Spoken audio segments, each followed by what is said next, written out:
I stood in the doorway of my own bedroom at 2 o'clock in the morning, watching my husband sleep next to another woman. The moonlight coming through the window I'd personally chosen during our home renovation 3 years ago cast a silver glow across their faces. They looked peaceful, comfortable, like they belonged there together. Her head was on my pillow. The pillow I'd bought from that expensive boutique in downtown Atlanta because it was supposed to help with neck pain. Her dark hair spread across the silk pillowcase I'd saved up for. Brandon's arm was draped over her waist in a way he hadn't touched me in months. My hands shook as I held my phone, taking picture after picture. The camera clicks were silent, but each one felt like thunder in my chest.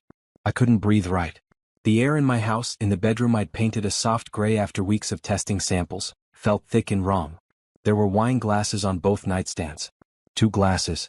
The bottle of expensive red we'd been saving for our anniversary sat empty on my dresser. My anniversary. Our anniversary. The one coming up in 3 weeks that I'd been planning something special for. Clothes were scattered across the floor. Her red blouse hung on my reading chair. The chair where I sat every Sunday morning with coffee and a book. Her skirt was crumpled by the bathroom door. Brandon's shirt and pants made a trail from the bedroom door to the bed, like he couldn't wait to get them off. I wanted to scream. I wanted to turn on every light and flip the mattress and watch them tumble to the floor. I wanted to ask him how he could do this in our bed. In our home. In the space we'd built together over 8 years of marriage. But I didn't do any of those things. Instead, I stood there in the doorway, my overnight bag still in my hand from the trip I wasn't supposed to be back from yet. The fake trip to Portland I'd invented to test him. The test my best friend Paige said I was crazy for even considering. Brandon wouldn't cheat, she'd said 2 weeks ago over lunch. He's too boring for that. But then she'd seen the look on my face. The look that said I already knew something was wrong. The look that came from 6 months of watching the man I married become a stranger. Okay, she'd said quietly. If you really think something's going on, test him. Tell him you're going on a business trip. See what he does. So I did. I told Brandon I had a consulting job in Portland. 5 days redesigning the lobby and restaurant of a boutique hotel. I showed him fake flight confirmations I'd created. I packed a suitcase in front of him. I kissed him goodbye at the door 3 days ago and drove to a hotel across town instead of the airport. For 2 days, I watched our security cameras from my laptop. Brandon went to work, came home, watched television, ate dinner alone. He texted me goodnight both nights. He seemed normal. On the 3rd day, everything changed. At 7:15 in the evening, I watched him pull into our driveway. But he wasn't alone. A woman got out of the passenger seat. She was laughing at something he said. Even through the grainy camera footage, I could see her touching his arm, being familiar with him. I recognized her immediately. Courtney. Courtney from his office. Courtney, who he'd mentioned exactly 3 times in the past year, always casually. Courtney thinks the Johnson account needs more attention. Or Courtney suggested that new software program. He'd made her sound like a colleague. Someone boring and professional. The woman walking into my house with her hand on my husband's back didn't look boring. I watched them go inside. I watched the living room camera until Brandon walked over and turned it off. Then the kitchen camera went dark. Then the one in the hallway. He knew where all the cameras were. I'd shown him when we installed the security system 2 years ago after the break-ins in our neighborhood. He'd helped me position them. Now he was turning them off so he could betray me in private. I'd sat in that hotel room for 20 minutes, shaking. Part of me wanted to believe there was an explanation. Maybe she needed a place to stay. Maybe her car broke down. Maybe this was innocent. But I knew better. I drove home. It took 15 minutes, but it felt like hours. I parked 3 houses down so he wouldn't see my car. I walked to my house in the dark, using my phone's flashlight to find my way up the side path to the basement door. We never used that entrance. Brandon probably forgot it existed. I had my keys. I could get in. The basement was dark and cold. I stood at the bottom of the stairs, hearing sounds from above. Laughter. Music playing softly. The clink of glasses. They were having a party. In my house. While I was supposed to be 2,000 miles away. I crept up the basement stairs slowly. The door at the top was cracked open. I could see into the kitchen. Brandon was opening the wine. The expensive bottle from our anniversary collection. Courtney was leaning against the counter, watching him with a smile that made my stomach hurt. Your wife has good taste, she said. My wife. Like I was someone else. Someone far away who didn't matter. She does, Brandon agreed. That's why I married her. Courtney laughed. But she's always working. Always busy with clients and designs and making everything perfect. She doesn't know how to just relax anymore. I pressed my hand over my mouth to keep from making a sound. I know how to relax, Courtney said, moving closer to him. I backed down the stairs before I could see what happened next. I made it to the basement bathroom and threw up in the toilet. Quietly. So quietly. Because even now, even watching my marriage end, I was worried about making a scene. I spent 3 hours in the basement guest room. It was the room I used for storage, full of fabric samples and old project files. I sat on the small couch in the dark, listening to them move through my house. Listening to them go upstairs. Listening to my husband take another woman to our bed. I didn't sleep. I couldn't. I sat there with my phone, documenting everything I could. I went through his cloud storage using the password he didn't know I had. I found photos. Messages. Months of messages. By the time the sun started coming up, I knew everything. The affair had been going on for 7 months. 7 months of lies. 7 months of late nights that weren't really work. 7 months of him touching someone else while coming home to kiss me goodnight. At 6 in the morning, I heard them in the bedroom above me. I heard her laugh. I heard the shower running. I heard them getting ready like a normal couple on a normal morning.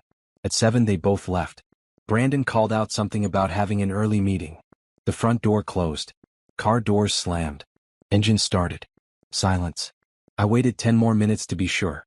Then I climbed the stairs from the basement and walked through my house. Evidence was everywhere. The wine glasses in the sink. Her earring on the coffee table. The throw blanket from the couch tossed on the floor. In the bedroom the sheets were tangled. Her perfume hung in the air, mixing with his cologne in a way that made me sick. I took pictures of everything. Then I went upstairs to the guest room, locked the door, and finally let myself cry. But even as tears ran down my face, soaking into the pillow, I wasn't crying because I wanted him back. I was crying because the man I thought I knew never existed at all. And I was crying because I knew exactly what I was going to do next. 8 years ago, I met Brandon at a gallery opening in Buckhead. I was 26 years old and had just started my interior design business. I had 3 clients, a tiny studio apartment in Midtown, and dreams bigger than my bank account could handle. I'd worn my best dress to that gallery opening, the black one I'd found at a thrift store, and altered myself. I was there because one of my clients had invited me, and I never turned down a chance to network. Brandon was there with his firm. He was 29, wearing a suit that probably cost more than my rent, and he smiled at me from across the room like he'd just discovered something wonderful. "You look like you actually understand what you're looking at," he'd said, walking up to stand beside me in front of an abstract painting that honestly made no sense to me. "I'm pretending," I'd admitted. "I'm an interior designer, not an art expert." He'd laughed. A real laugh, not the polite chuckle people give at networking events. "I'm pretending too. I'm a financial consultant. I only understand numbers." We talked for 2 hours. He asked about my business, my dreams, my plans. He listened like every word mattered. When the gallery closed, he asked for my number. 3 days later, we had our first date. 6 months after that, he proposed. Back then, Brandon was everything I thought I wanted. He was stable where I was chaotic. He was organized where I was creative. He supported my business dreams when my own family thought I should get a real job with benefits. He helped me with spreadsheets and tax planning. He celebrated every new client like it was his own victory. We got married at a small church with 50 people watching. I wore a simple white dress I'd found on sale. We couldn't afford a honeymoon, so we spent 3 days at a bed and breakfast 2 hours away. It was perfect. For years it stayed perfect. Brandon's career took off. He made partner at his firm. We bought our first house, a small ranch that needed work. I designed every room myself, learning as I went. My business grew. I went from 3 clients to 10, then 20. I hired an assistant. I rented actual office space instead of working from our dining room table. We talked about having kids someday. Not yet, we always said. When the business was more stable. When we'd saved more money. When we traveled to all the places on our list. There was always a reason to wait. 3 years ago, we bought the house in Brookhaven. The house I'm standing in right now. The house where I found my husband in bed with another woman. This house was my dream project. 4 bedrooms, 3 bathrooms, a kitchen that needed a complete renovation, and a backyard that was mostly dirt and hope. I spent a year designing every detail. I chose every paint color, every light fixture, every piece of hardware on every cabinet. Brandon handled the financial side, making sure we didn't overspend, keeping track of contractors and invoices. When it was finished, the house was featured in Atlanta Home magazine. My business exploded after that. I went from small residential projects to commercial work. Hotels started calling. Restaurants wanted my vision. I hired 3 more people. I was working 60 hours a week, but I loved it. That's when things started changing. It was small at first. Brandon working later. Missing dinners. Checking his phone constantly. I thought he was busy with work too. His firm was expanding. He was managing bigger accounts. We were both building our careers. That's what couples did, right? They supported each other through busy seasons. But then the distance became more than just scheduling conflicts. He stopped asking about my projects. When I'd come home excited about landing a new hotel contract, he'd nod and say, "That's great," without looking up from his laptop. He stopped kissing me goodbye in the mornings. He'd just wave from the kitchen and walk out. Our bedroom became a place where we slept on opposite sides of the mattress. When I tried to initiate intimacy, he was always too tired, too stressed, too distracted. After months of rejection, I stopped trying. 6 months ago, I knew something was seriously wrong. He started going to the gym at odd hours. He bought new clothes without me. He changed his phone password when it had been the same 4 digits for years. He took calls in the other room. He came home smelling like perfume he said came from a coworker who hugged him at a retirement party. I wanted to confront him, but I was scared. Scared of what the answer might be. Scared that if I accused him of something and was wrong, I'd damage our marriage beyond repair. Scared that if I was right, everything I'd built my life around would fall apart. So I convinced myself I was being paranoid. I told myself successful couples went through rough patches. I blamed my busy schedule. I blamed his stress. I blamed everything except the truth I didn't want to face. Until 2 weeks ago when Paige noticed. Paige and I had been friends since college. She was a high school teacher married to Travis, and they had 2 kids who I was auntie to. We met for lunch once a month, no matter how busy we got. "What's wrong?" she'd asked before I'd even sat down. "Nothing," I'd lied. "Simone." She'd given me the look. The one that said she could see right through me. "You've lost weight. You have circles under your eyes. And you've checked your phone 4 times since walking in here. What's going on?" So I told her. Everything. The distance. The late nights. The way Brandon looked at me like I was a roommate instead of his wife. The perfume. The changed passwords. The feeling in my gut that something was wrong. "You think he's cheating?" Paige had said. Not a question. "I don't know. Maybe I'm crazy." "You're not crazy. Trust your gut." She'd been quiet for a moment, stirring her iced tea. "What are you going to do?" "I don't know. What if I'm wrong? What if you're right?" That question had haunted me for days. What if I was right? What if Brandon was betraying me? What would I do? Then Paige had called me with an idea. "Test him," she'd said. "Tell him you're going on a business trip. See how he acts. That feels manipulative. He might be cheating on you." I think manipulation is already happening. She was right. I knew she was right. So I planned it. I invented a fake consulting job in Portland. I created fake documents. I rehearsed my lies until they sounded like truth. I became the kind of person who sets traps for her husband because I couldn't be the kind of person who just asked him directly if he was betraying me. 3 days ago, I kissed Brandon goodbye at our front door. He'd hugged me longer than usual. He'd told me he'd miss me. He'd said to have a safe flight. Then he'd stood in the driveway and waved as I drove away to catch a plane I was never getting on. And now I know the truth. My husband is cheating on me with a woman named Courtney. In our house. In our bed. With our anniversary wine. Everything I thought I had was a lie. But here's what Brandon doesn't know yet. I'm not the same girl he met at that gallery 8 years ago. I'm not the one who needs him to help with spreadsheets and planning. I built a business. I designed homes that people pay thousands of dollars for. I learned how to fight for what I want in a world that doesn't like giving women power. And right now what I want is revenge. Not the violent kind. Not the kind that makes me look crazy or desperate. The kind that takes everything he thought was his and shows him exactly what he lost. I spent 8 years being the perfect wife. Supportive. Understanding. Patient. Those days are over. Planning to catch your husband cheating is harder than it sounds. You have to think through every detail. Every lie has to sound like truth. Every fake document has to look real enough that he won't question it. You have to act normal while planning his downfall. You have to kiss him goodbye knowing you're setting a trap. I started planning the fake trip 2 weeks before I was supposed to leave. First, I needed a believable reason to go. It couldn't be too exciting or Brandon might want to come along. It couldn't be too boring or he'd wonder why I was taking it. It had to be work-related because that was the only thing that kept me away from home for days. I invented a boutique hotel in Portland that needed a complete lobby and restaurant redesign. I told Brandon the owner had seen my work in Atlanta Home Magazine and specifically requested me. The job would take 5 days on site, evaluating the space and meeting with contractors. The pay would be excellent, enough to justify the trip. Brandon had nodded, barely looking up from his laptop. That's great, baby. Portland's supposed to be beautiful. You could come with me, I'd offered, testing him. Make it a work trip for you too. Can't. I have the Henderson account presentation that week. Can't miss it. The relief on his face was obvious. He didn't want to come with me. He wanted me gone. That's when I knew for sure that something was wrong. The old Brandon would have found a way to come. He would have wanted to explore Portland together, even if just for a weekend. This Brandon couldn't wait for me to leave. Next, I created the fake documents. Flight confirmations, hotel reservations, a proposal document from the fake client. I have design software and enough skills to make anything look professional. I left the documents open on my laptop one night, letting Brandon see them when he walked by. This Portland thing is really happening, he'd said, glancing at the screen. Yeah. I leave next Wednesday. I'll miss you. He kissed the top of my head, but it felt automatic. Practiced. I'll miss you too. What? We were both telling lies. I packed for the trip in front of him the night before. I put clothes in a suitcase, though not the clothes I'd actually need. I packed my laptop and design portfolios.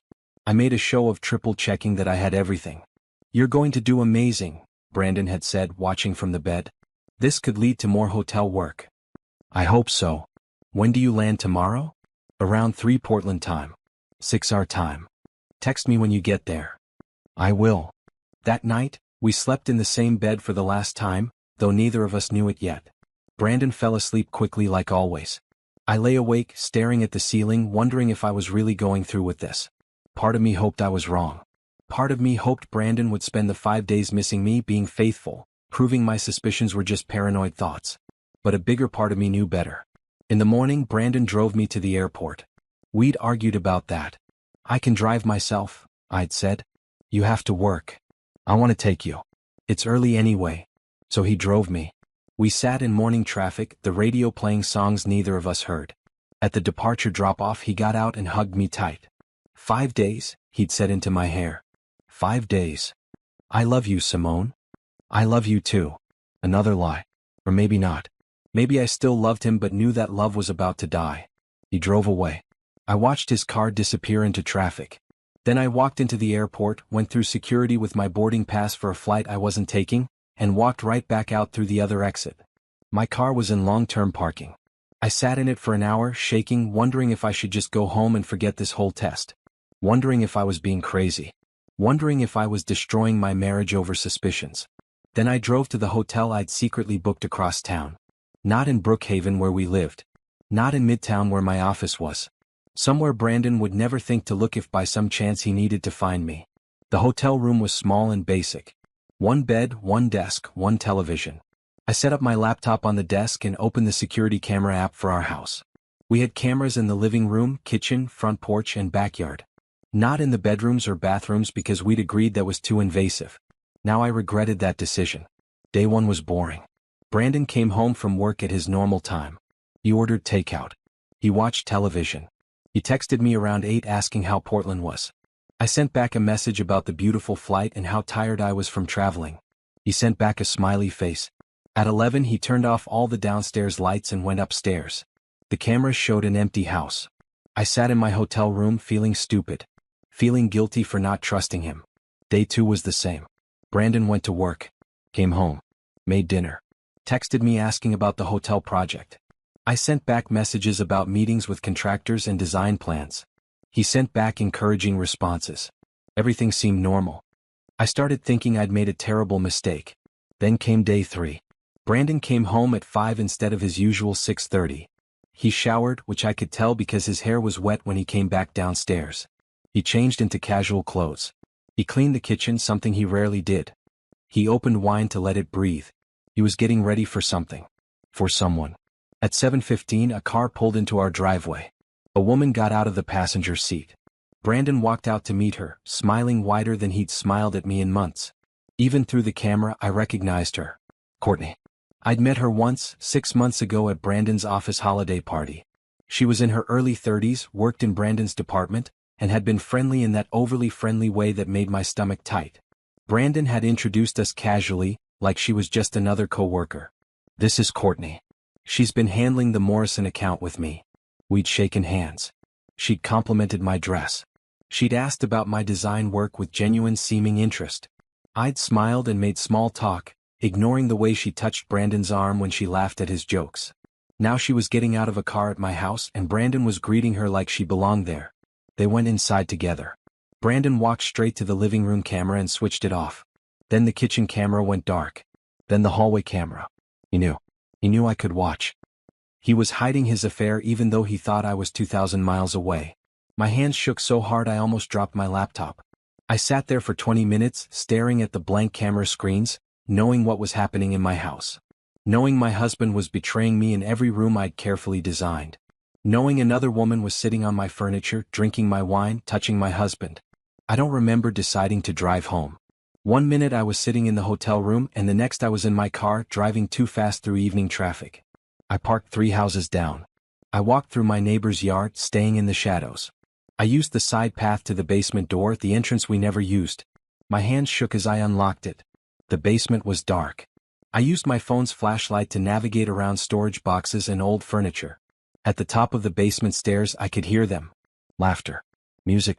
The sounds of people comfortable in a space that wasn't theirs. I crept up the stairs, moving slowly so the old wood wouldn't creak. The door at the top was cracked open. Through the gap I could see into the kitchen. Brandon was opening the anniversary wine. Courtney was leaning against my counter, watching him with a smile that made me want to scream. They talked. They flirted. They moved around my kitchen like they'd done this before. Like this wasn't the first time. Like my home was their secret meeting place. I listened to my husband tell another woman that I was always working, always busy, never relaxed. I listened to him explain away our failing marriage like it was my fault. Like his cheating was justified because I cared too much about my career. I backed down the stairs before I could do something I'd regret. I made it to the bathroom and threw up, trying to be quiet even in my own house. The basement guest room became my hiding place. I sat on the small couch in the dark, documenting everything I could find on his cloud accounts. Photos. Messages. Evidence of an affair that had been going on for months. 7 months. 29 weeks. He'd been lying to me for over half a year. I heard them go upstairs to the bedroom. I heard sounds that broke something inside me that can't be fixed. I sat in that basement room all night, gathering evidence and building a plan. Because if Brandon thought he could betray me and get away with it, he didn't know me at all anymore. The woman he married might have forgiven him.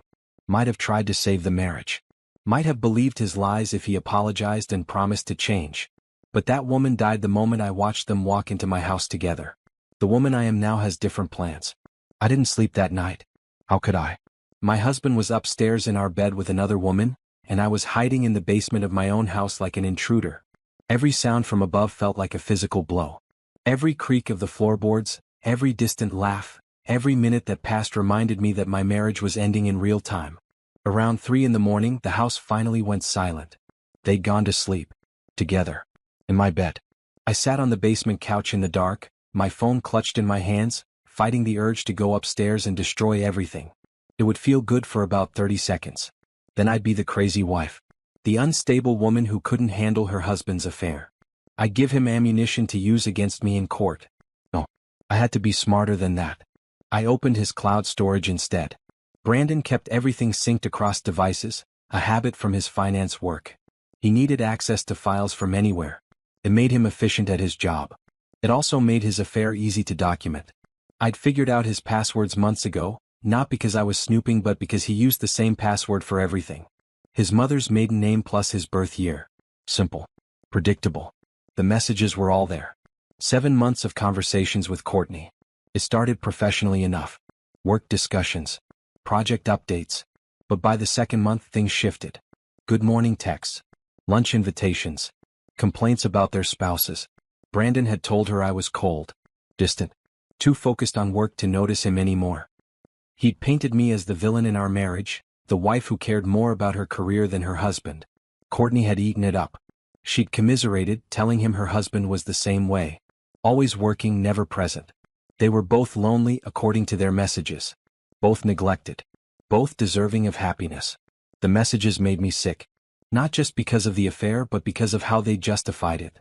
They'd created a narrative where they were the victims, where their spouses had driven them together, where their cheating was somehow noble because they'd found real connection. By month 4 they were meeting regularly. Hotels during lunch breaks. His car in empty parking lots. Once, they'd gone to a cabin 2 hours outside the city for a weekend when Brandon told me he had a work conference. I'd wished him luck at that conference. I'd texted him encouragement. I believed him. The photos were worse than the messages. Not explicit but intimate. Courtney in his car, smiling at the camera. Brandon and Courtney at a restaurant I didn't recognize, sitting too close. A selfie of them at the lake, her head on his shoulder. They looked happy. That was the part that hurt most. In those photos, Brandon looked happier than he'd looked with me in months. Maybe years. I saved everything. Screenshots of messages. Downloaded photos. Bank statements showing charges at hotels and restaurants. Credit card bills with purchases I'd never seen. Our joint savings account had taken hits too. 500 here, 300 there. Always with explanations. Car repairs, work dinners, a new laptop. But the money had gone to funding his affair. Dates with Courtney. Hotel rooms. Gifts. He'd spent our money on betraying me. By 5 in the morning, I had dozens of files organized in a hidden folder on my phone. Evidence that would hold up in court. Evidence that showed pattern and intent. Evidence that would make sure Brandon couldn't lie his way out of this. At 6, I heard movement upstairs. Footsteps in the bedroom. Water running in the bathroom. Voices too quiet to make out words. They were getting ready for work. Getting ready to go back to their regular lives, pretending nothing happened. I stayed silent in the basement, barely breathing. At 7, I heard them in the kitchen. Coffee brewing. The toaster popping. Casual morning sounds that should have been comforting but instead felt like betrayal. I should go, Courtney said, her voice carrying down through the vents. Can't have people seeing us arrive together. I'll drop you at the corner, Brandon replied. Pick up your car later. This was nice. Her voice was softer now. Intimate. I wish we didn't have to hide. Soon, Brandon said. I'm going to talk to Simone when she gets back. Tell her I want a divorce. My breath caught in my throat. Really? Courtney sounded excited. You're really going to do it? Yeah. This isn't fair to any of us. Simone deserves honesty. And I deserve to be happy. I pressed my hand over my mouth to keep from making a sound. He was going to divorce me. He was going to leave me and make it seem like his choice. Like he was being noble by being honest. What if she fights it? Courtney asked. She won't. Simone's practical. She'll see this marriage is over. We'll split things fairly and everyone moves on. They had it all planned out. My husband and his mistress had already decided my future over breakfast in my kitchen. The front door opened and closed. Car doors slammed. An engine started, then faded down the street. Silence. I waited 10 more minutes to be absolutely sure they were gone. Then I climbed the basement stairs on shaking legs. The house smelled like coffee and Courtney's perfume. Evidence of their morning was everywhere. 2 coffee mugs in the sink. Toast crumbs on the counter. The throw blanket from the couch tossed carelessly on the floor. I walked through each room, documenting everything with my phone camera. Living room. Kitchen. Dining room. Then upstairs. The bedroom was worse. The bed was unmade, sheets tangled. Her earrings sat on my nightstand next to her water glass. The bathroom counter had products I didn't recognize. Her makeup bag sat next to my skincare routine. She'd made herself at home in my space. I took pictures of everything. Then I gathered her belongings, the things she'd left behind. The earring. The makeup bag. A hair tie. A phone charger. I put them all in a plastic bag and hid it in the basement. Evidence. All of it was evidence. Then I went to work cleaning. I stripped the bed and started laundry. I wiped down counters. I opened windows to air out the house. I erased every trace of them being there together. But I couldn't erase what I knew. I spent the day in my house, the house I'd designed with so much love and hope, feeling like a ghost. This was supposed to be my home. My safe place. Brandon had turned it into a crime scene. Around noon my phone buzzed. A text from Brandon. Missing you. House Portland. I stared at the message for a long time. Then I typed back. Great. The project is coming together. Long day though. Might turn in early tonight. His response came immediately. Get some rest. Love you. Love you. 2 words that meant nothing anymore. I sent back a heart emoji and put my phone down. The rest of the day I worked. Not on design projects but on planning my exit from this marriage. I researched divorce attorneys. I looked up property laws in our state. I calculated the value of everything we owned together. The house was in both our names, but I'd put in more down payment from my business earnings. My business was mine alone, thank goodness. I'd kept it separate from Brandon's finances, something my accountant had insisted on years ago. At the time, I thought it was unnecessary. Now I was grateful. I made lists, assets, debts, evidence, next steps, everything organized and clear. By the time evening came, I had a plan. I would stay in the basement one more night. Tomorrow morning, after Brandon left for work, I'd leave. I'd go back to my hotel and continue pretending I was in Portland. I'd give him 2 more days of freedom, 2 more days to think he was getting away with his affair. Then I'd come home on schedule, acting like nothing was wrong. I'd smile and hug him and play the loving wife while I built my case. I'd hire the best divorce attorney in Atlanta. I'd gather every piece of evidence I could find. I'd make sure Brandon couldn't spin this as a mutual split or a marriage that just didn't work out. Then when everything was ready, I'd destroy him. Not out of spite, not out of anger, but because he'd made a choice. He'd chosen to betray me. He'd chosen to bring another woman into our home. He'd chosen to plan my exit from his life while I was supposed to be working across the country.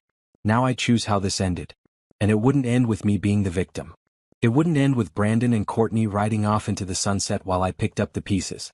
It would end with me taking back every piece of power Brandon thought was his. I fell asleep that night on the basement couch, fully dressed, my phone clutched in my hand like a weapon. Tomorrow the real work would begin. Morning came too early. I woke up on the basement couch with my neck cramping and my phone battery at 15%. Sunlight filtered through the small basement windows, dust particles floating in the beams. Upstairs I heard Brandon moving around, getting ready for work. Same routine he'd followed for years. Shower. Coffee. Like nothing had changed. I stayed completely still, barely breathing until I heard his car start in the driveway. Heard him back out. Heard the engine fade down the street. Only then did I move. My body ached from 2 nights of not really sleeping. My head pounded. My eyes felt dry and swollen. But none of that mattered. I had work to do.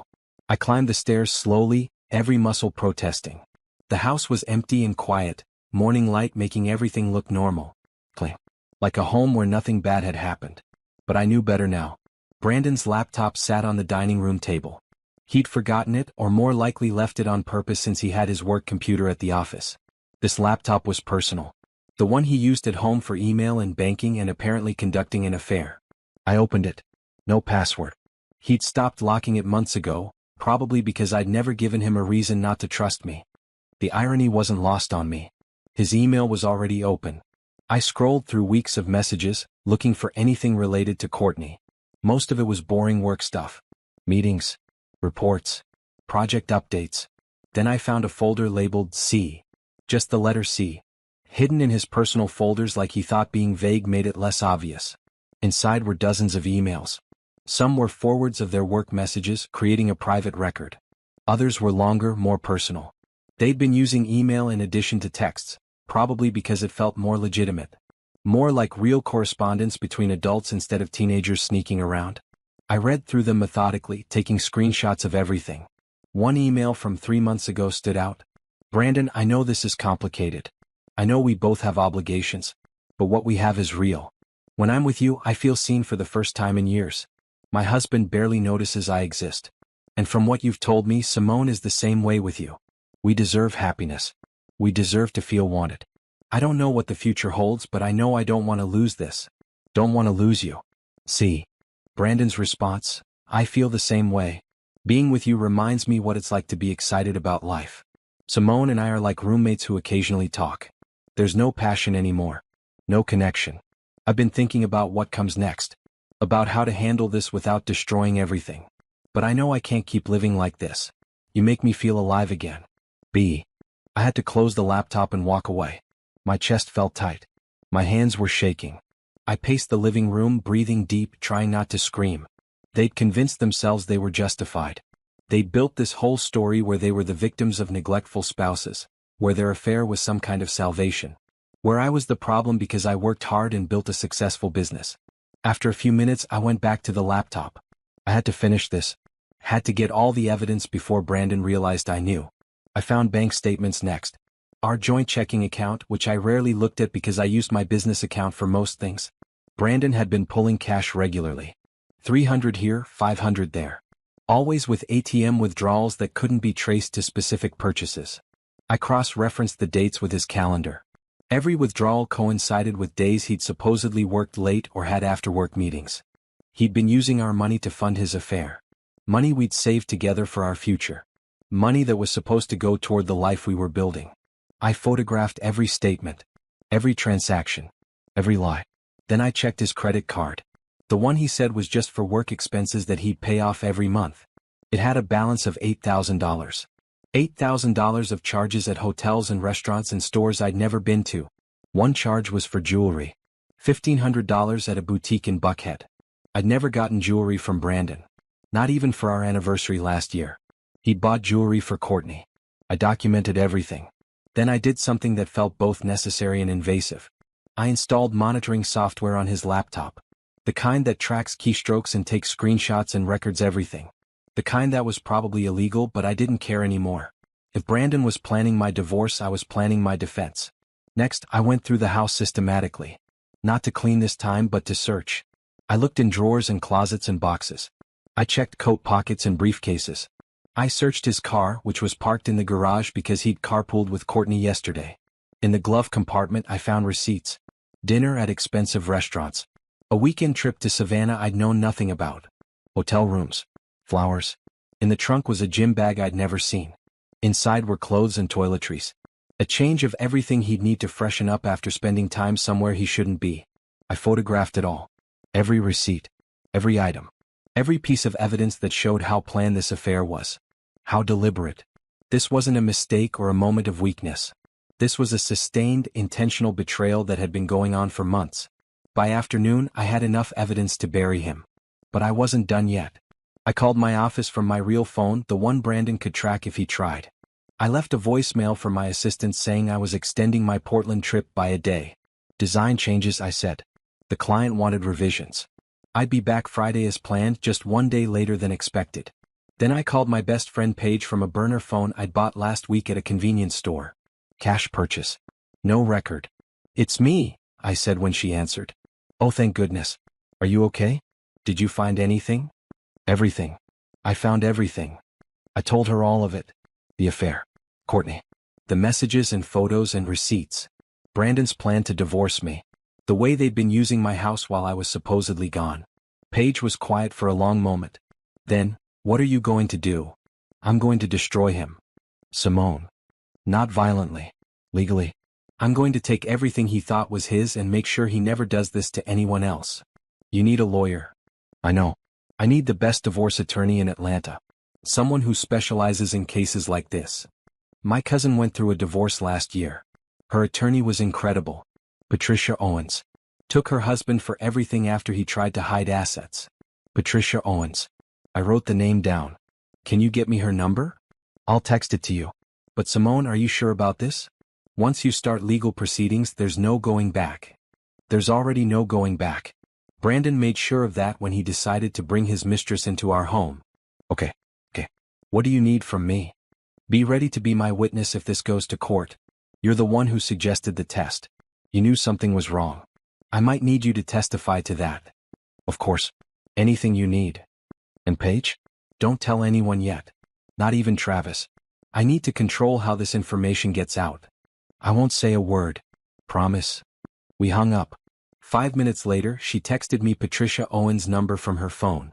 I called immediately. The receptionist answered on the second ring. Professional. Efficient. I explained I needed a consultation about a divorce. That I had evidence of infidelity. That I needed someone who could help me protect my assets. Ms. Owens has an opening tomorrow at 10, the receptionist said. Can you make that? Yes. I gave my real name. My real number. This wasn't something I could hide. If Brandon somehow found out I'd called a divorce attorney before he could talk to me, so be it. Let him scramble. Let him panic. After the call, I sat in my living room and looked around at everything I'd built. This house. This life. This marriage that turned out to be fiction. Brandon thought he was going to divorce me on his terms. He thought he'd sit me down, explain that we'd grown apart, and suggest we split things amicably. He probably had a speech prepared. Something about how we'd both be happier apart. How this was nobody's fault. How we could both move on with dignity. He had no idea what was coming. I spent the rest of the day organizing evidence on my laptop. I created a detailed timeline of the affair based on messages and receipts and photos.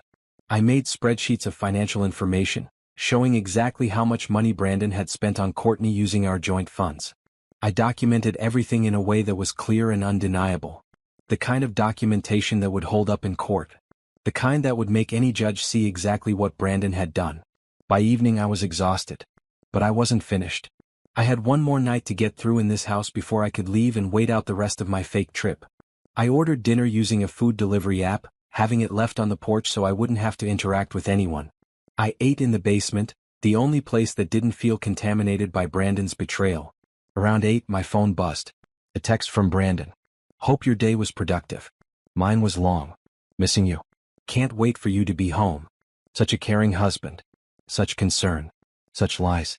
I texted back. Miss you too. Almost done here. See you soon. Then I opened my laptop and continued building my case. Because Brandon might think he was in control of this situation, but he was wrong. I was the one calling the shots now. And by the time I was done, he'd realized that testing him was the kindest thing I could have done. Because it gave me time to prepare. Time to plan. Time to make sure that when this marriage ended, I'd be the one walking away with everything that mattered. Patricia Owen's office was in a high-rise building in Midtown, the kind with marble floors and expensive art in the lobby. I arrived 15 minutes early for my 10 o'clock appointment, wearing my best business suit and carrying a laptop bag full of evidence. The receptionist offered me coffee. I accepted, needing the caffeine after another restless night. I'd finally left my house yesterday afternoon, going back to my hotel to maintain the illusion that I was still in Portland. I'd sent Brandon a photo of the Seattle skyline I'd found online, telling him the project was going well. He'd sent back a heart emoji. Miss Montgomery? A woman appeared in the waiting area. She was in her 50s, wearing a sharp gray suit, her hair pulled back in a neat bun. I'm Patricia Owens. Please come back. Her office was exactly what I expected. Floor-to-ceiling windows overlooking the city. Mahogany desk. Bookshelves full of legal texts. Diplomas and awards on the walls. This was a woman who won cases. Thank you for seeing me on short notice, I said, sitting in the chair across from her desk. The receptionist mentioned you have evidence of infidelity. Tell me everything. So I did. I started with the past 6 months of distance, the signs something was wrong. I explained the test, the fake trip, discovering Brandon with Courtney in our home. I showed her the photos, the messages, the bank statements. I walked her through 7 months of documented affair. Patricia listened without interrupting, occasionally taking notes on a legal pad. When I finished, she sat back in her chair and studied me. You've done excellent work documenting this, she said. Most people who come to me have suspicions but no proof. You have enough evidence here to make this divorce very straightforward. I don't want straightforward. I want everything. Define everything. I want the house. I want my business protected. I want him to pay back every cent he spent on his affair from our joint accounts. And I want to make sure Courtney faces consequences too. Patricia's expression didn't change, but I saw something like approval in her eyes. The house might be complicated since it's in both your names. But given that you contributed more to the down payment and your income has been higher, we can make a strong case. Your business is already separate, which is good. The money he spent can be recovered in the settlement as dissipation of marital assets. And Courtney? We can't sue her directly for breaking up your marriage. Georgia doesn't have alienation of affection laws. But if she works with your husband, there might be workplace policy violations. Sexual harassment clauses. Ethics violations. That's a different avenue. I hadn't thought of that. His firm has strict policies about workplace relationships. Then we make sure his employer knows about it. Document that as well. Do you know if Courtney is married? Yes. I found her social media. She has a husband, Nathan. They've been married 5 years. Patricia nodded. Then her husband deserves to know what's happening too. Not for revenge, but because he has a right to make informed decisions about his own marriage. I'd already planned to tell him. Good. But wait until after we file. We don't want anything looking like you're harassing them before legal proceedings begin. Once we file, you have every right to ensure all affected parties are informed. We spent the next hour going through strategy. Patricia explained the divorce process in Georgia. How long it would take. What to expect. What my rights were. When are you planning to tell your husband you're filing? She asked. I'm supposed to return from Portland tomorrow. I was thinking I'd come home, act normal for a few days, then have him served. I'd suggest a different approach. Come home. Act normal. Gather any final pieces of evidence you need. Then leave and have him served after you're already gone. Don't be there when he gets the papers. Don't give him a chance to manipulate the situation or try to convince you to change your mind. You think he'd try that? Most people do. They panic. They apologize. They promise to change. They make it very difficult for the betrayed spouse to move forward. If you're not there, he can't do that. It made sense. So I come home tomorrow, stay a few days, then leave and have him served. Exactly. In the meantime, I'll prepare the paperwork. We'll file for divorce citing adultery, which affects asset division in Georgia. We'll include all your documentation. We'll request the house, reimbursement for dissipated funds and attorney fees. How much is this going to cost? Patricia named a figure that made me wince, but I'd expected it. Good lawyers weren't cheap. I'll need a retainer today. We can discuss payment plans if needed. I can pay the retainer. I brought my business checkbook. My business was successful enough that I had savings separate from Brandon. Money he couldn't touch. We handled the financial details. I signed forms. I authorized Patricia to represent me. By the time I left her office an hour later, the wheels were in motion. There was no going back now. I spent the rest of the day preparing for the next phase. I went to a bank branch across town, one where Brandon and I didn't have accounts, and opened a new personal checking and savings account. Just in my name. I began transferring money from our joint account to my new account. Not everything, that would be too obvious. But half. Money I'd contributed. Money I'd earned. Then I contacted my business clients. I had 5 major projects running. I sent each client a carefully worded email explaining that I was making some changes to my business structure. I was separating from my previous business entity and forming a new LLC. All current projects would continue without interruption. The only change was the business name and payment information. I didn't mention Brandon. Didn't mention divorce. Just presented it as a normal business evolution. 4 clients responded within hours, confirming they were happy to continue working with me under the new structure. The 5th called me directly. "Simone, is everything okay?" asked Robert, owner of the hotel chain I'd been working with for 2 years. "Everything's fine. Just some restructuring. If you're having problems with a partner, you should know we hired you, not your company. Your vision is what we want. Whatever you need to do to protect that, do it." "Thank you, Robert. That means a lot. You're one of the best designers we've worked with. We're not losing you over paperwork." After that call, I felt lighter. My business was safe. My income was protected. Brandon couldn't touch any of it. Next, I went apartment hunting. I couldn't stay with Paige, her house was too small with 2 kids. I couldn't stay at a hotel indefinitely. I needed my own space. I found a place in Virginia Highland. A 2-bedroom condo on the 3rd floor of a renovated building. Hardwood floors. Big windows. Walking distance to restaurants and shops. Nothing like the house I was leaving, but it was mine. Just mine. The landlord was willing to do a month-to-month lease with the understanding that I'd sign a year lease once I was sure. I paid first and last month's rent plus deposit. Cash from my new bank account. I'd move in next week after I came home from my fake trip and played the loving wife for a few days. That evening, I called Paige from my hotel room. "How did it go?" she asked immediately. "I hired her. Patricia Owens is representing me. We're filing next week." "Oh my goodness. This is really happening." "It's really happening. And Paige, I need you to do something for me. Anything. I need you to help me move. Next Thursday. After Brandon goes to work. I'm going to pack everything I want to keep and be gone before he gets home. Then Patricia will have him served at his office. I'll be there. Travis can watch the kids. What about furniture? I'm leaving most of it. It's not worth fighting over. I'll take my clothes, my personal items, my design equipment. Everything else stays. You designed that whole house. You put so much work into it. And Brandon ruined it. I don't want anything that reminds me of him. I'll start over." Paige was quiet for a moment. "You're really strong, you know that?" "I don't feel strong. I feel angry. Anger can be strength if you channel it right. And you're channeling it perfectly." After we hung up, I sat on the hotel bed and stared at my laptop screen. At the folders full of evidence. At the timeline I'd built. At 7 months of documented betrayal. Tomorrow I'd go home. I'd hug my husband. I'd tell him about my fake trip to Portland. I'd sleep in our bed like nothing was wrong.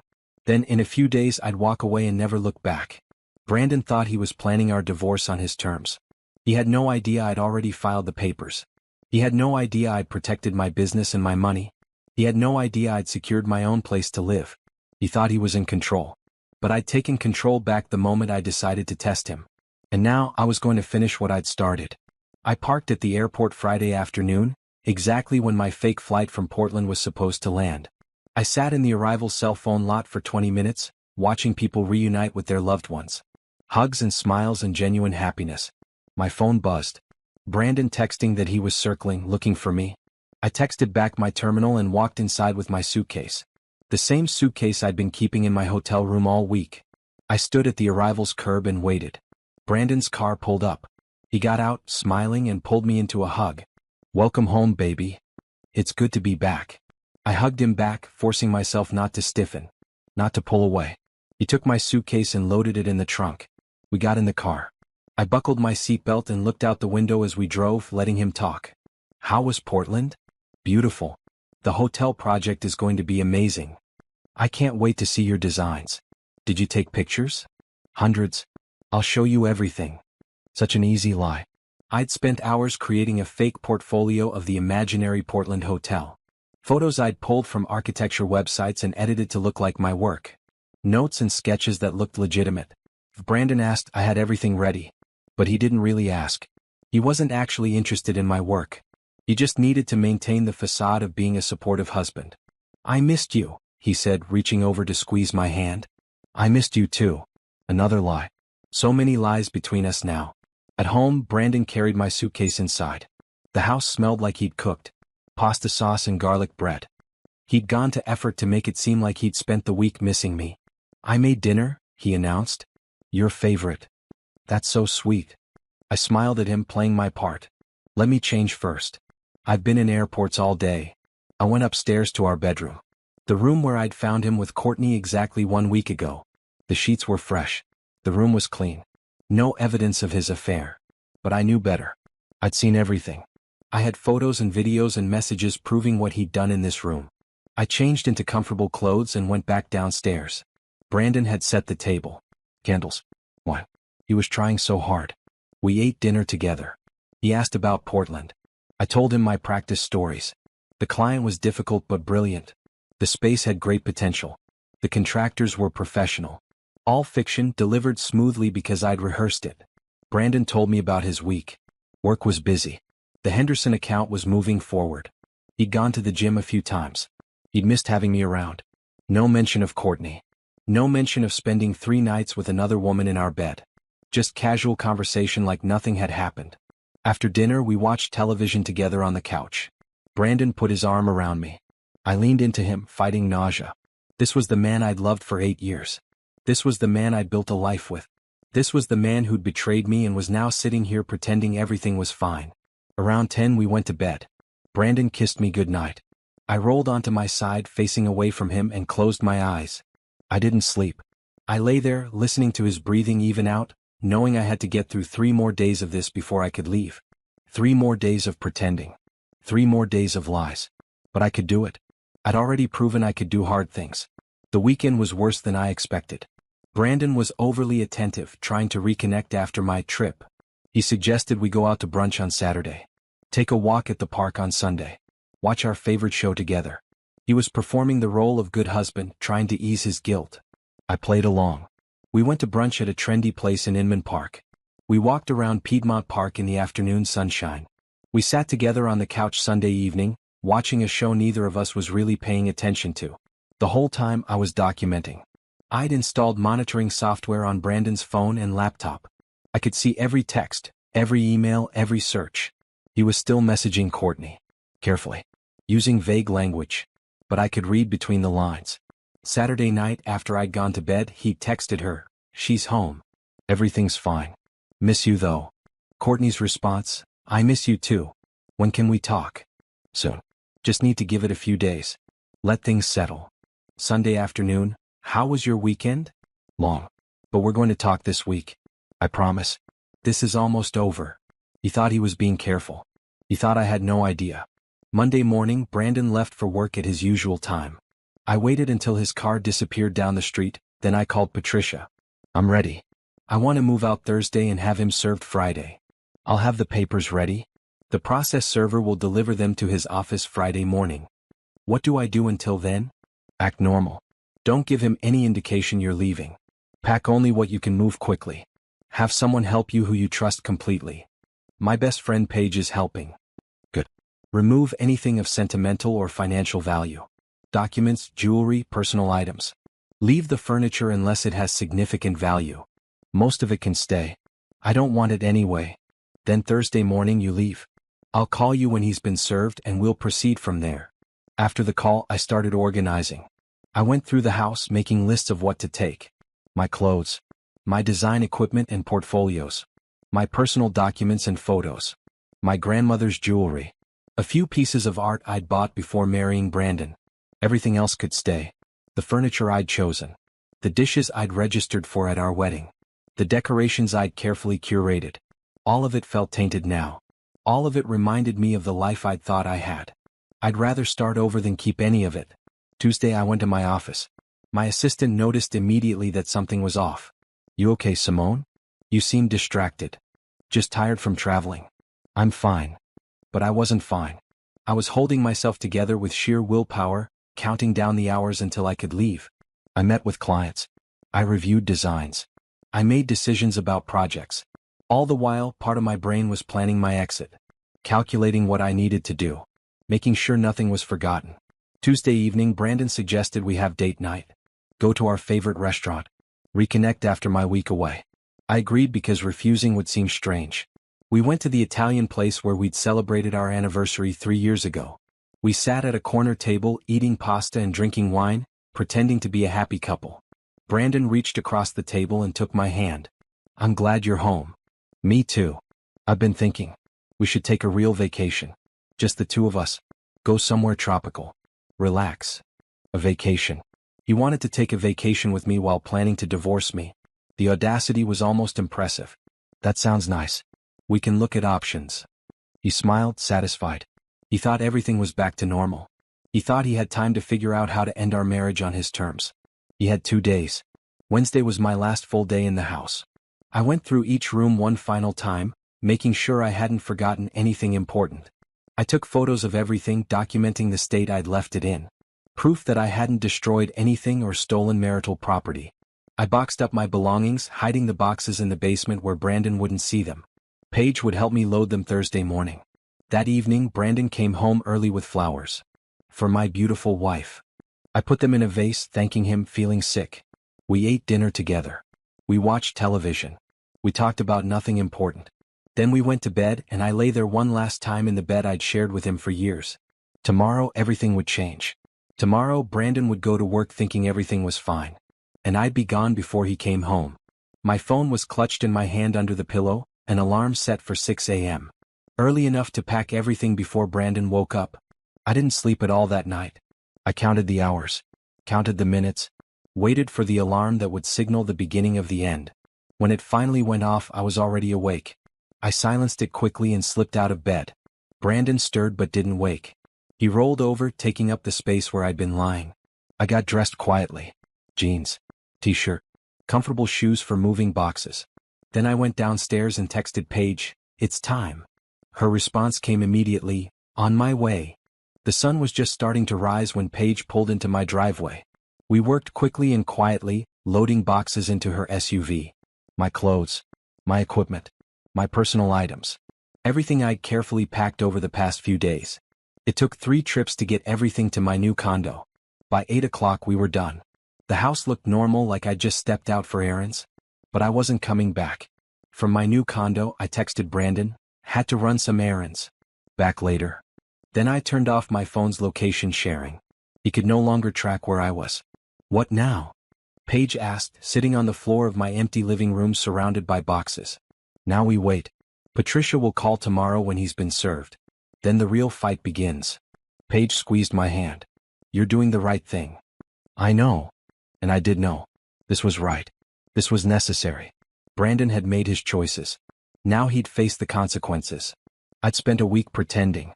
A week lying. A week being the wife he thought he still had. Tomorrow he'd learn the truth.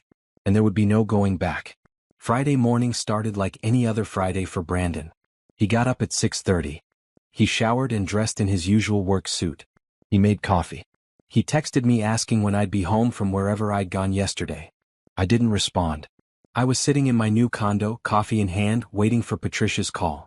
The process server was scheduled to deliver the divorce papers to Brandon's office at 9 a.m. At 8:45 my phone rang. "The server is on his way," Patricia said. "He'll deliver the papers directly to Brandon at his desk." Standard procedure. What happens after that? Brandon will call you. Probably multiple times. Don't answer. Let him leave voicemails. Let him panic. If he shows up at your old address, he'll find you gone. He doesn't know your new address yet. When does he find out where I am? When we're ready to tell him. For now, let him realize what's happening. Let him understand that you're in control of this situation, not him.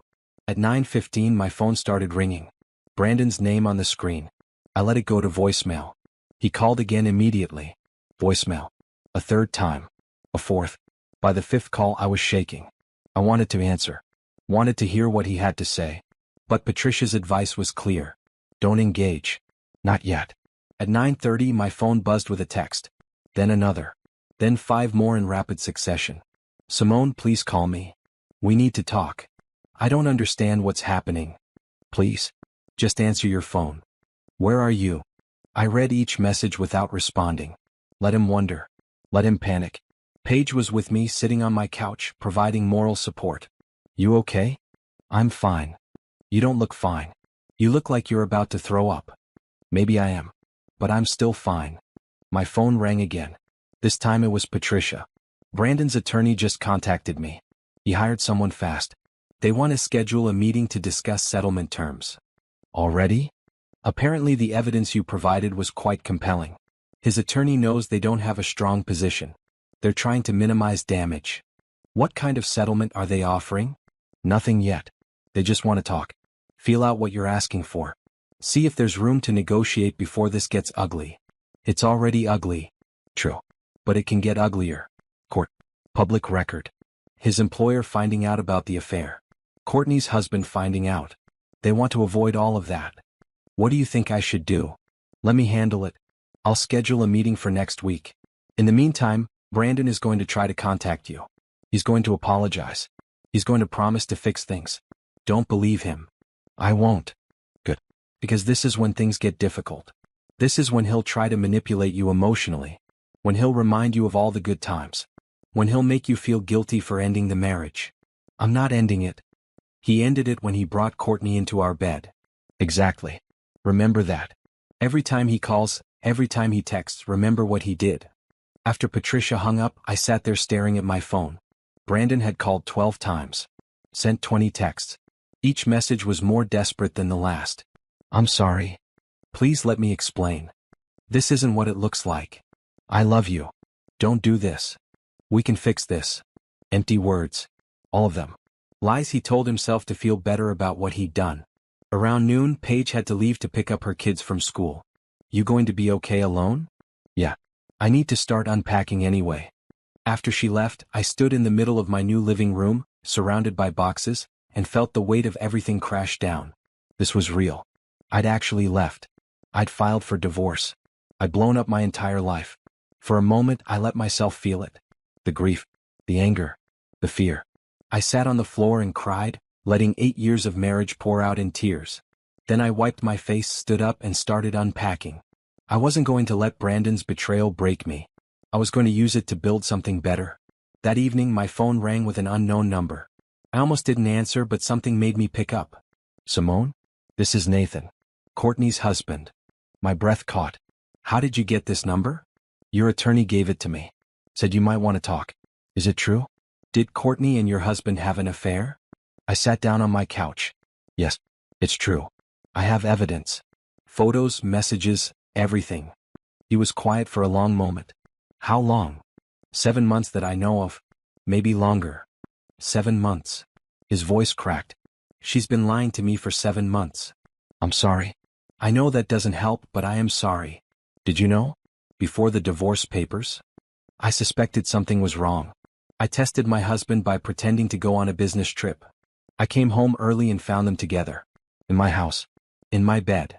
Nathan made a sound like he'd been punched. "Oh God." I documented everything. If you want copies of the evidence, I can have my attorney send them to you. You deserve to know the truth. Yes, please. I need to see it. Nathan, I didn't do this for revenge.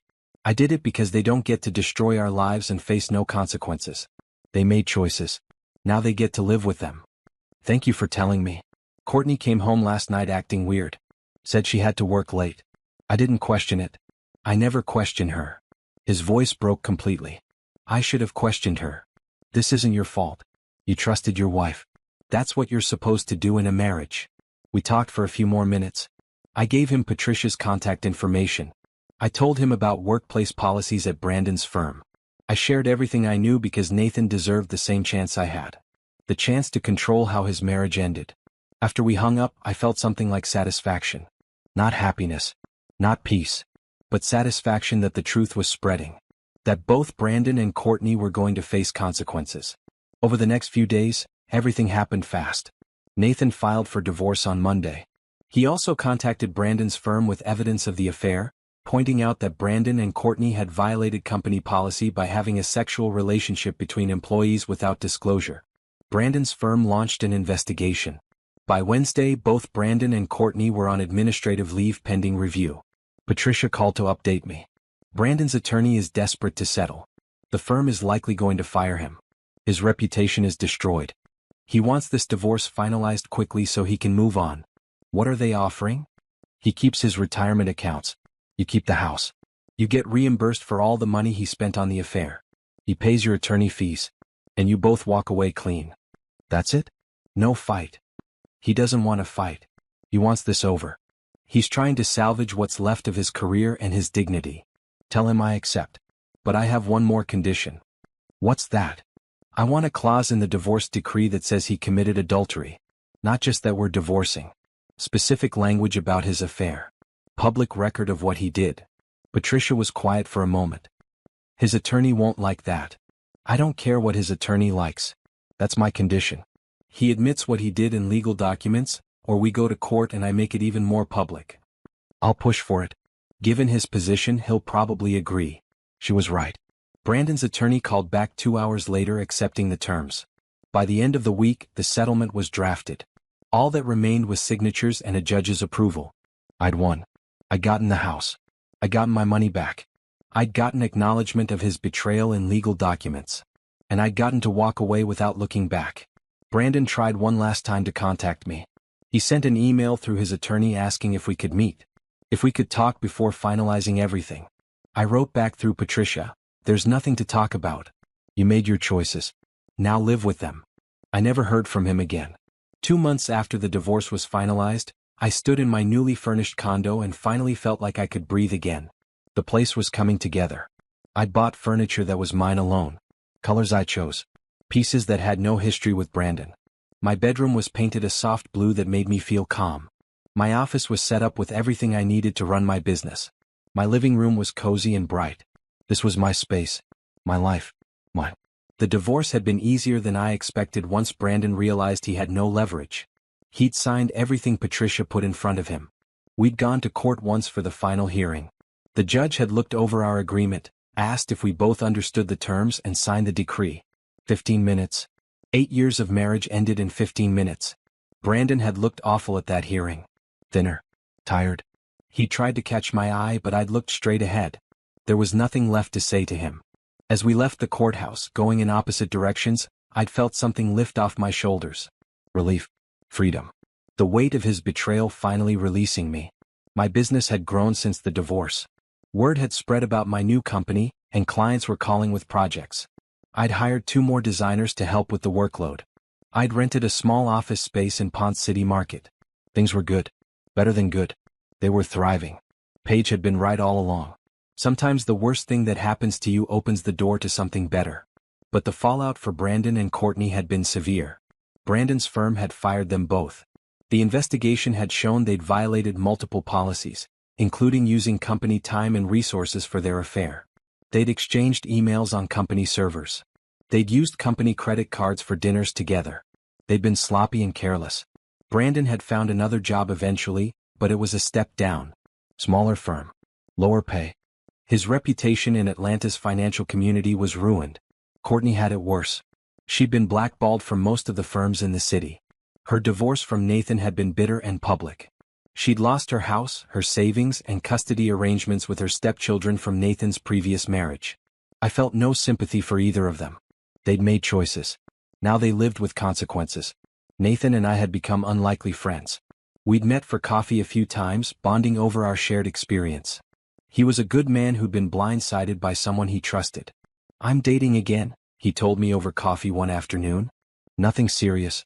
Just trying to remember what it's like to have someone be honest with me." "That's good. You deserve that." "You dating?" "No. Not yet. I'm not ready." And I wasn't. The idea of trusting someone with my heart again felt impossible. I was content being alone. Content building my business and my life without depending on anyone else. But then I met Jerome. It was at a design conference in Nashville.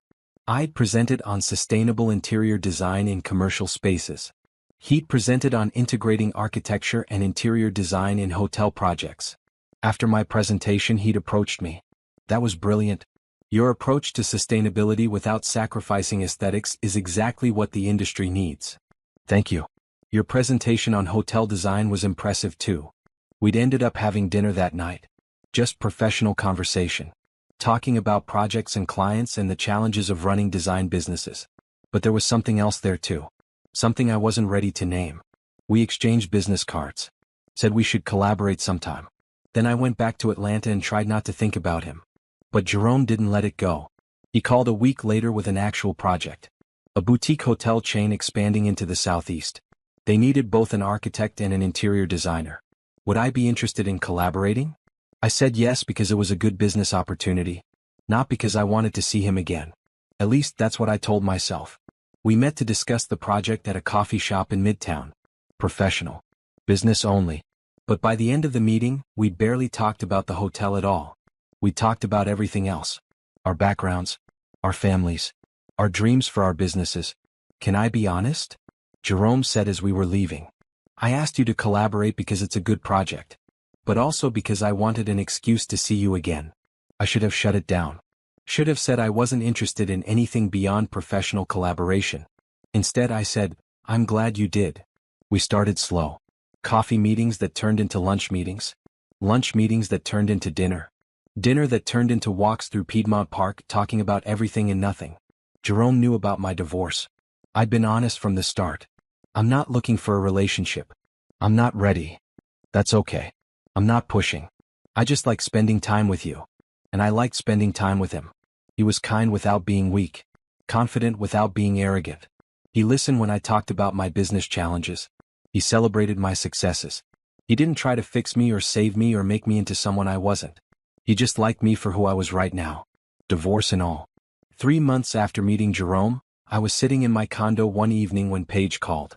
"Have you seen Brandon's social media?" she asked. "No. I blocked him everywhere." "Why?" "He posted something. You should look." "Paige, I don't care what he posts. Trust me. Look." I unblocked him on one platform and pulled up his page. The most recent post was a long caption about lessons learned and growth and becoming a better person. "I've made mistakes that hurt people I love," it read. "I'm working every day to be better. To understand why I made the choices I did. To heal and move forward. If you've been hurt by my actions, I'm truly sorry. All I can do now is try to be worthy of forgiveness." No mention of what he'd actually done. No real accountability. Just vague words about mistakes and growth. I laughed. Actually laughed. He's trying to rehab his image. "Are you okay?" Paige asked. "I'm fine. Better than fine. He can post whatever he wants. It doesn't change what he did. It doesn't change that I'm happier now than I was with him." "You do seem happier." "I am. I really am." And it was true. Looking around my condo at the life I'd built from scratch, I felt genuinely happy. Not happy despite the divorce. Happy because of it. Because it had forced me to stand on my own. To remember my strength. To choose myself. "How's Jerome?" Paige asked, changing the subject. "Good. We're taking things slow. Do you see it going somewhere?" "Maybe. Eventually. Right now, I'm just enjoying having someone who treats me with respect." "You deserve that." After we hung up, I looked at Brandon's post one more time. Then I blocked him again and deleted the app. He wasn't part of my life anymore. He was part of my past. A past that had taught me valuable lessons. About trust. About strength. About knowing my worth. I'd been tested by my husband's betrayal. And I'd passed. Not by forgiving him or taking him back. Not by letting him explain away his choices. But by choosing myself. By protecting myself. By building a life that didn't include someone who could hurt me that way. I'd wanted revenge and I got it. Legal. Complete. Satisfying. But what I got that was even better than revenge was freedom. Freedom from a marriage that was killing me slowly. Freedom from someone who didn't value me. Freedom to build something new. My phone buzzed. A text from Jerome, "Want to grab dinner tonight? There's a new restaurant I want to try." I smiled and texted back, "Yes." Because I was ready. Not ready to jump into something serious. Not ready to forget what Brandon had done. But ready to take a chance. Ready to see where things could go with someone who saw me and valued me and treated me like I mattered. The revenge story was over. Now it was time for the next chapter. 6 months after my divorce, I stood in the lobby of a newly opened boutique hotel in Savannah, looking at my work come to life. The space was exactly as I'd envisioned it. Soft colors that felt warm without being overwhelming. Natural materials that brought the outside in. Lighting that changed throughout the day, creating different moods. Furniture that was both beautiful and functional. This was my design. My vision. Mine alone. Jerome stood beside me, admiring the architectural details he'd created that complemented my interior work perfectly. "We make a good team." "We do." The hotel owner, Robert, walked over with a smile. "Simone, Jerome, this is incredible. Better than I imagined. We're already getting calls about people wanting to book based on the photos alone." "I'm glad you're happy with it," I said. "Happy? I'm thrilled. And I want you both for the next 3 properties we're opening. If you're available." Jerome and I exchanged glances. "We're available." After Robert walked away to greet other guests at the opening event, Jerome turned to me. 3 more hotels. That's a lot of time working together. Is that a problem?" "Not at all. I like working with you. I like being around you." He paused. "I like you." My heart did something complicated. Something that felt like fear and hope mixed together. "Jerome, I know. You're not ready for anything serious. You've told me that from the start. And I respect it. But Simone, it's been 6 months. At some point, you're going to have to decide if you're going to let what Brandon did control the rest of your life." "That's not fair." "Maybe not. But it's true. He wasn't angry. Just honest. I'm not asking you to marry me. I'm not even asking you to call me your boyfriend. I'm just asking if you can see a future where you trust someone again. Where you let someone in." I looked around the hotel lobby. At everything I'd built. At the success I'd created from the ruins of my marriage. "I can see a future," I said slowly. "I'm living in it. I have my business. My condo. My independence. That's enough." "Is it?" The question hung between us. Was it enough? Was being alone forever really what I wanted? Or was I just scared? "I don't know," I admitted. "I know I'm not ready for what you're asking." "Okay." Jerome nodded. "Then I'll wait. Because you're worth waiting for." He walked away to talk to some people from the architectural magazine covering the opening. I stood there, feeling complicated things I wasn't ready to name. Later that evening, the hotel threw a celebration dinner for everyone who'd worked on the project.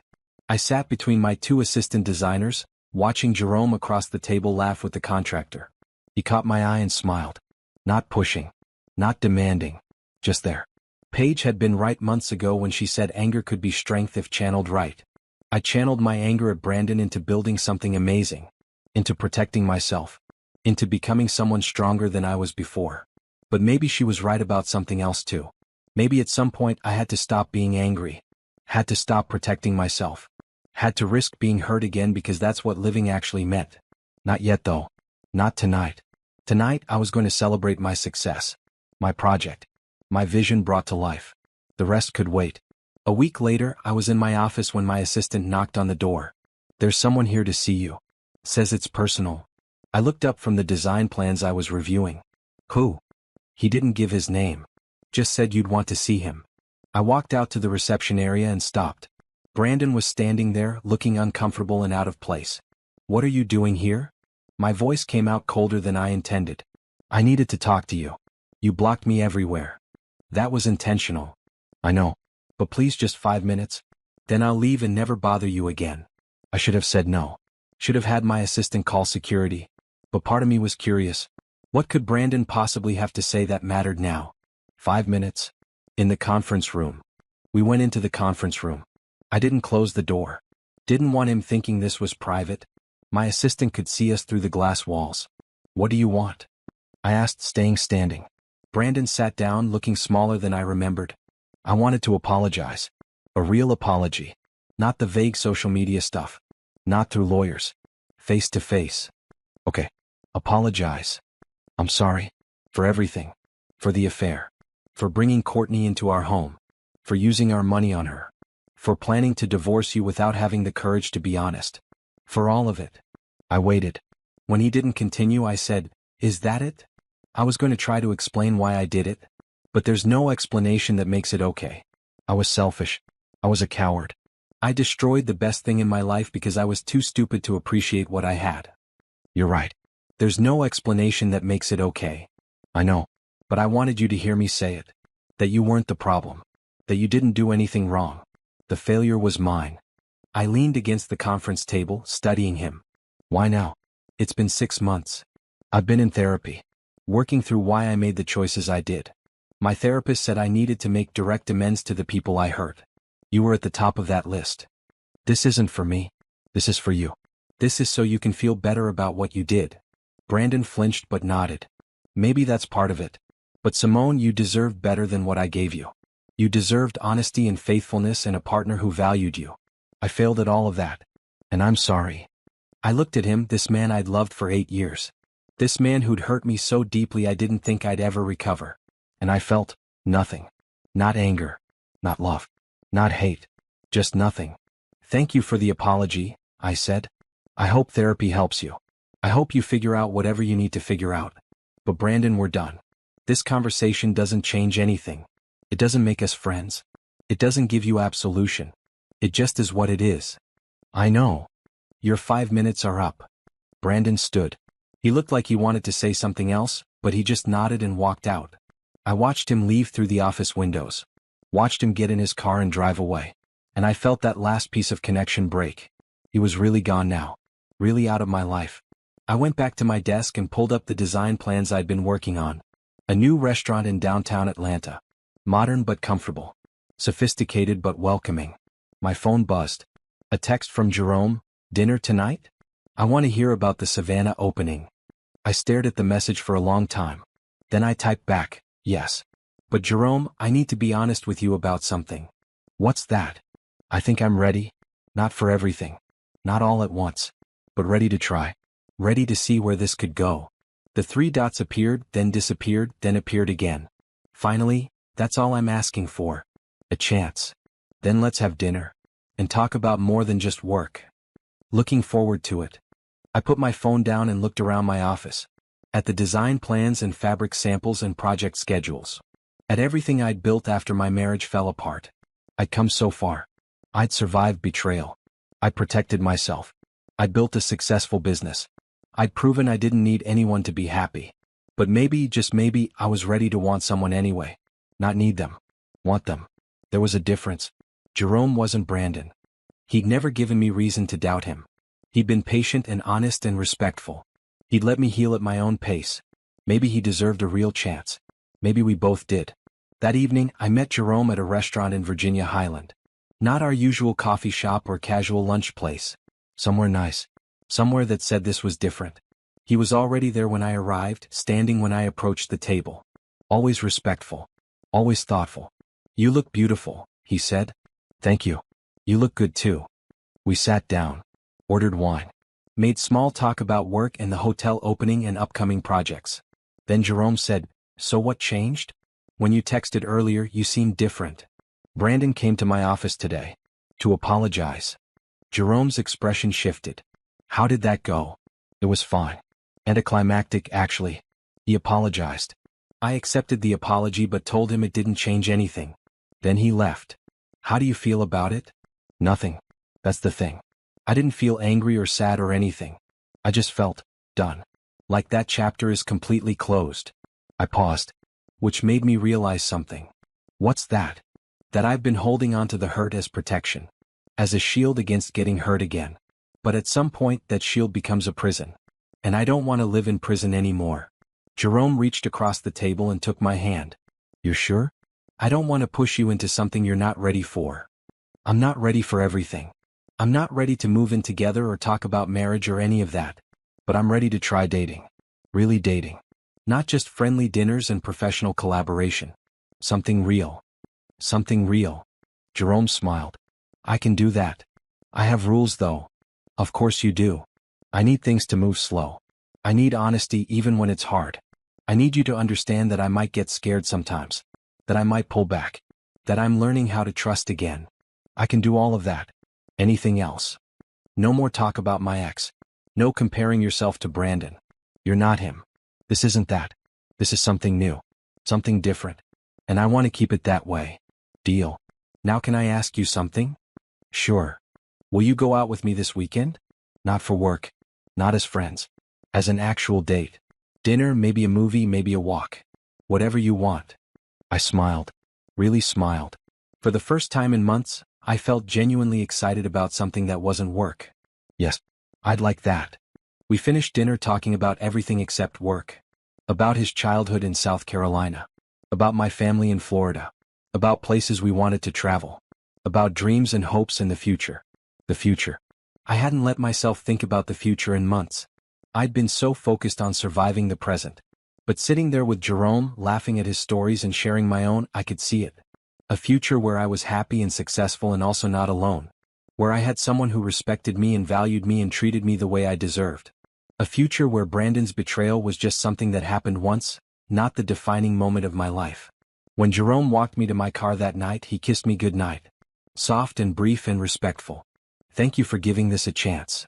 Thank you for waiting. You're worth waiting for, Simone. I hope you know that.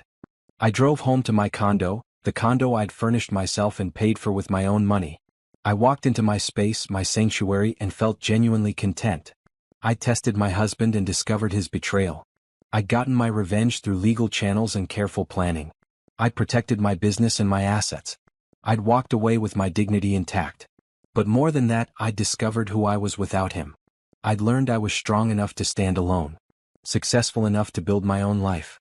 Brave enough to start over. And now, maybe, I was ready to let someone stand beside me. Not to complete me or save me or fix what Brandon broke. Just to be there. To share the life I'd built. To add to it instead of taking from it. I'd wanted revenge and I got it. Complete. Satisfying. Fair. But what I got that was even better was myself. My strength. My independence. My future. And that was the happiest ending I could have asked for.